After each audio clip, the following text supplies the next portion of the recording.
Instant healthy crispy రాగి దోశ. ఇందులోకి అల్లం పచ్చడి. అల్లం పచ్చడి కావాలంటే నేను చేసిన నా రెసిపీస్లో ఉంటుంది, నా వీడియోస్లో ఉంటుంది, ఒకసారి చూడండి. ఇది చాలా క్రంచీగా క్రిస్పీగా చాలా టేస్టీగా ఉంటుంది. అందులో ఇది రాగి ఫ్లోర్తో చేశాను.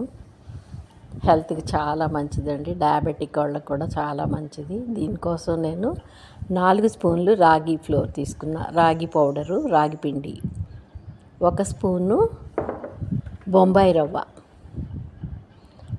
2 స్పూన్లు బియ్యపిండి. బియ్యపిండి వేస్తే కరకరలాడుతూ వస్తుంది అన్నమాట దోశ. తర్వాత ఒక 2 సన్నగా తరిగి పెట్టుకున్న ఉల్లిపాయ ముక్కలు,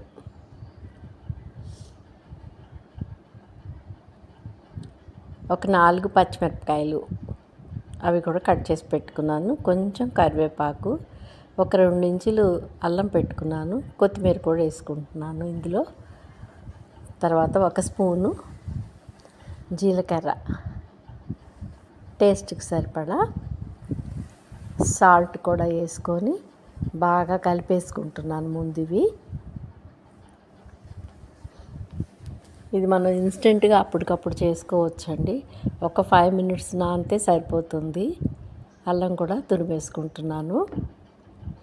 ఇందులో బాగా వాటర్ పోయాలి. పిండి పల్చగా అయిందాక వాటర్ పోసుకోవాలండి. మీ కన్సిస్టెన్సీ వాటర్ పోస్తే తెలుస్తుంది, నేను చూపిస్తాను. చూడండి, బాగా గరిట జారు కంటే ఇంకా ఎక్కువ ఇంకొంచెం వాటర్ కూడా వేసుకోవచ్చు అన్నమాట. ఇప్పుడు స్టవ్ మీద పెనం పెట్టేసుకొని, పెనానికి ముందుగా కొంచెం బాగా ఆయిల్ అప్లై చేయాలి, లేకపోతే అతుక్కుపోతుంది. పెనం వేడెక్కాక మనం గరిటెతోటి అలా పైనుంచి కొంచెం కొంచెం పోసుకోవాలి. ఒక్కసారే పోసి వాటిని కదపకూడదండి. మామూలు దోశలాగా వేయకూడదు దీన్ని. నేను ఇలా వేసాను కదా, సేమ్ అలాగే వేసుకోవాలి. కొంచెం కొంచెం వేసుకుంటే అలా మీకు జిల్లులుగా బాగా వస్తుంది, క్రిస్పీగా.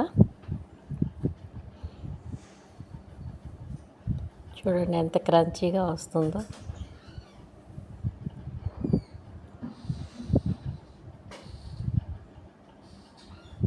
అంతేనండి. ఇలా మిగిలిన దోశలు కూడా అన్నీ ఒక్కొక్కటి వేసేసుకోవాలి. మీకు ఇంట్లో పిండ్లు లేవు, ఏమీ లేవు అనుకున్నప్పుడు ఈ హెల్దీ రాగి దోశ ట్రై చేయండి, చాలా టేస్టీగా ఉంటుంది.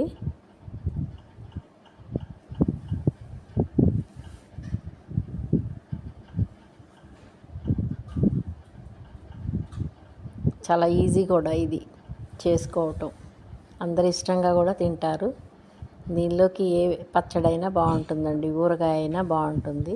నేనైతే అల్లం చట్నీతోటి సర్వ్ చేసుకుంటున్నాను. బాయ్, మీ కపిల. నా వీడియో లైక్ చేయండి, సబ్స్క్రైబ్ చేసుకోని వాళ్ళు ఉంటే సబ్స్క్రైబ్ చేసుకోండి.